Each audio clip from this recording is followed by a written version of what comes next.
জীবনে চলার ক্ষেত্রে মানুষের অনেক বড় বড় শত্রু থাকে। অনেক জায়গায় অনেক স্থানে যাইতে হয়, বিচারকের সামনে যাইতে হয়, শত্রুদের সম্মুখীন হইতে হয়, অনেক মানুষের কাছে যেতে হয়। তখন দেখা গেছে অনেক ভয় থাকে, অনেক আশঙ্কা থাকে, না জানি আমার কোনো ক্ষতি হয়ে যায়।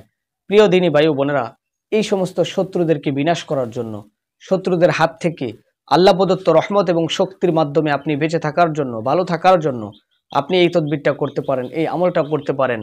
হাসবুনাল্লাহু ওয়া নি'মাল ওয়াকিল, হাসবুনাল্লাহু ওয়া নি'মাল ওয়াকিল। আপনি এই দোয়াটা ইনশাআল্লাহ যখন তাদের সামনে যাবেন, তাদের সামনে উপস্থিত হবেন, আপনি এটা অফিসে হইতে পারে, আদালতে হইতে পারে, বাড়িতে হইতে পারে, আশেপাশে হইতে পারে, ব্যবসা প্রতিষ্ঠানে হইতে পারে, যে কোনো জায়গায় এই শত্রুর অতিষ্ঠ থেকে বাঁচার জন্য আল্লাহ যেন আপনাকে হেফাজত করে, শত্রুকে যেন আল্লাহ তাআলা ধসিয়ে দেয়, সেই উদ্দেশ্যে নিয়ে আপনি এই দোয়াটা বারে বারে অগণিতবার মনে মনে পড়তে থাকবেন। সহজ একটি দোয়া, হাসবুনাল্লাহু ওয়া নি'মাল ওয়াকিল। প্রিয় দিনদার ভাই ও বোনেরা, মানুষ মানুষের শত্রু। আল্লাহ রসুল সাল্লাল্লাহু আলাইহি ওয়াসাল্লাম বলছেন, আল মুসলিমু আখুল মুসলিম, মুসলমান হলো মুসলমানের ভাই।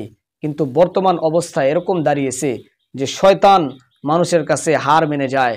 হ্যাঁ, মানুষ মানুষকে নষ্ট করে ফেলে, মানুষ মানুষকে এরকমভাবে মেরে ফেলতে পর্যন্ত প্রস্তুত হয়ে যায়, মানুষ মানুষকে ক্ষতি করার জন্য প্রস্তুত হয়ে যায়। মিনাল জিন্নাতি ওয়ান নাস, এজন্য পবিত্র কালামুল্লাহ শরীফে আল্লাহ তাআলা বলেছেন মানুষের শয়তানি থেকে এবং জিন্নাতের অতিষ্ঠ থেকে, শয়তানি থেকে আল্লাহর কাছে আশ্রয় চাওয়ার জন্য।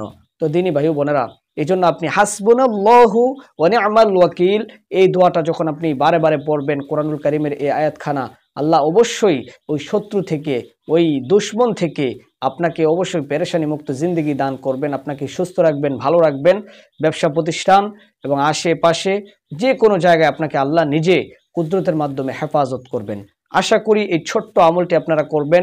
নিত্য প্রয়োজনীয় ইসলামিক বিধিবিধান সম্পর্কে জানার জন্য আমাদের চ্যানেলে চোখ রাখুন এবং কমেন্টের মাধ্যমে আমাদেরকে জানিয়ে দিবেন ইনশাআল্লাহু তাআলা।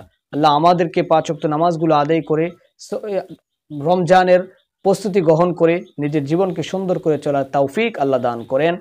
আমিন।